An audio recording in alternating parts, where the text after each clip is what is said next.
সপ্তম শ্ৰেণীৰ ছাত্ৰ ছাত্ৰীসকল, মই তোমালোকলৈ স্বাগতম জনাই আজি মই বতৰ, জলবায়ু আৰু জলবায়ুৰ লগত প্ৰাণী অভিযোজন পাঠটোৰ দ্বিতীয় খণ্ডটো তোমালোকলৈ আগবঢ়াইছোঁ। তোমালোকে খুব মন দি চাবা আৰু শুনিবা। জলবায়ু, জল আৰু বায়ু এই দুটা শব্দ লগ হৈ হৈছে। সাধাৰণতে মানুহে বতৰ আৰু জলবায়ু একেই বুলি ভাবে, কিন্তু দুয়োটাৰে পাৰ্থক্য আছে। তোমালোকে ইয়াৰ আগৰ ভিডিঅ'টোত বতৰৰ বিষয়ে কি বুজি পাইছিলা? যে উষ্ণতা, আৰ্দ্ৰতা, বৰষুণৰ পৰিমাণ, বতাহৰ গতি আদিয়ে একোখন ঠাই দৈনন্দিন বায়ুমণ্ডলত যি অৱস্থা সৃষ্টি কৰে সেয়াই হৈছে সেই ঠাইখনৰ বতৰ। বতৰ বিজ্ঞানীসকলে প্ৰত্যেক দিনাই কি কৰে, উষ্ণতা, আৰ্দ্ৰতা, বৰষুণৰ পৰিমাণ এনেধৰণে লিপিবদ্ধ কৰে, লিখি যায়। তাৰপিছত এসপ্তাহ হ'লে এসপ্তাহৰ গড় উলিয়াব, এমাহৰ হ'লে এমাহৰ গড় উলিয়াব। বুজি পাইছা নিশ্চয়?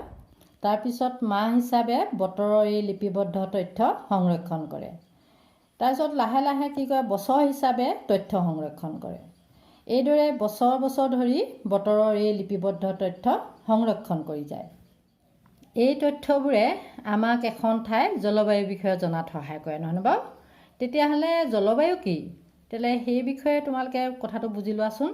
এখন ঠাই দীৰ্ঘ সময়ৰ ধৰা হ'ল 25 বছৰৰ গড় বতৰৰ নমুনাকে সেই ঠাইৰ জলবায়ু বুলি কোৱা হয়। বুজি পাইছা? যদি কোনো এখন ঠাইৰ উষ্ণতা বেছিভাগ সময়ৰ বাবে বেছি থাকে, তেন্তে আমি ক'ম যে সেই ঠাইৰ জলবায়ু গৰম। যদি সেই ঠাইত বৰষুণৰ পৰিমাণো যদি বেছি হয়, তেনেহ'লে আমি ক'ম যে সেই ঠাইৰ জলবায়ু গৰম আৰু সেমেকা। তোমালোকে বতৰৰ গড়ৰ কথা যিটো কৈছোঁ সেইটো বুজি পাইছানে বাৰু? নিশ্চয় পাইছা, গড়ৰ বিষয়ে তোমালোকে পঢ়িছাও। কিন্তু মই এতিয়া এনেই অকণমান থুলমূলকৈ কৈ গৈছোঁ, শুনাচোন। এতিয়া ধৰা ইয়াত এমাহৰ এইটো গড় উলিয়াই দেখুৱাইছে, বৰষুণৰ পৰিমাণটো দেখিছানে? এমাহ উলিয়াইছে, জানুৱাৰী মাহৰ, তেনেকৈ ডিচেম্বৰলৈকে উলিয়াইছে। এবছৰ উলিয়াবলৈ হ'লে আমি কি কৰিব লাগিব? আটাইকেইটা যোগ কৰি 12 হৰণ কৰিব লাগিব। কি কাৰণে 12 হৰণ কৰিব লাগিব? যিহেতু 12 মাহ আছে, নহয় বাৰু? তাৰপিছতে তেতিয়া কি ওলাব? এবছৰৰ গড় বিস্তৃতি ওলাব। বুজি পাইছা? ঠিক তেনেদৰে কেইবাবছৰো লগাই ধৰা 25 বছৰমান যদি আমি ধৰি লওঁ, 25 বছৰৰ যদি এনেকৈ বিস্তৃতি উলিয়াওঁ, উষ্ণতাও যদি উলিয়াওঁ, তেতিয়া আমাৰ কি হ'ব? জলবায়ু কেনেকুৱা তাত গম পোৱা যাব। গম পাইছানে? এতিয়া ইয়াত মন কৰা তোমালোকে যে দুজন মানুহ গৈছে, এজন গৈছে কেৰেলাৰ থিৰুৱন্তপুৰমলৈ গৈছে আৰু এজন গৈছে জম্মু কাশ্মীৰৰ শ্ৰীনগৰলৈ গৈছে।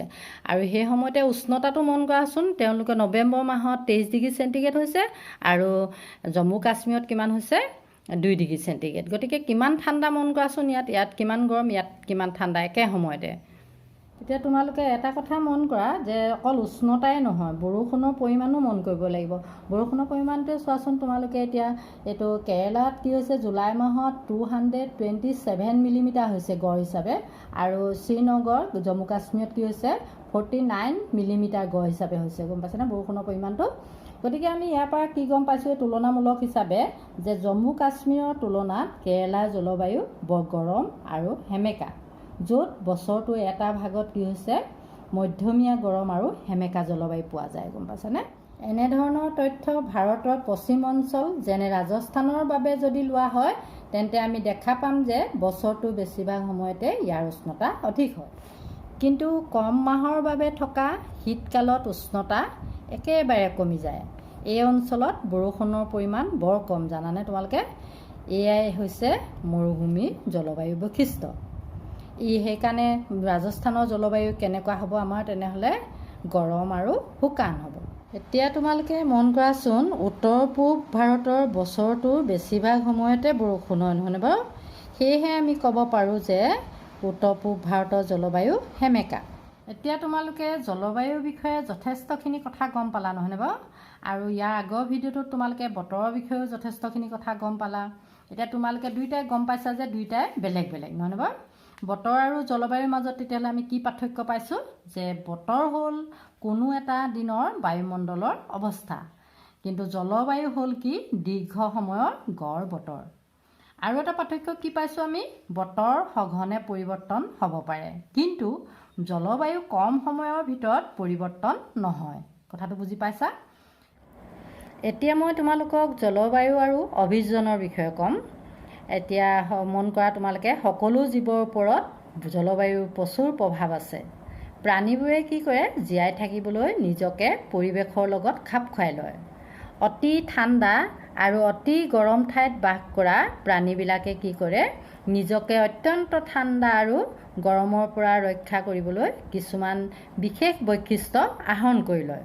তোমালোকে নৱম অধ্যায়ত মাটিৰ ওপৰত বতৰ আৰু জলবায়ুৰ প্ৰভাৱৰ বিষয়ে জানিবলৈ পাবা অৱশ্যে, কিন্তু আমি ইয়াত মাথো প্ৰাণীৰ ওপৰত জলবায়ুৰ প্ৰভাৱৰ বিষয়েহে অধ্যয়ন কৰিম।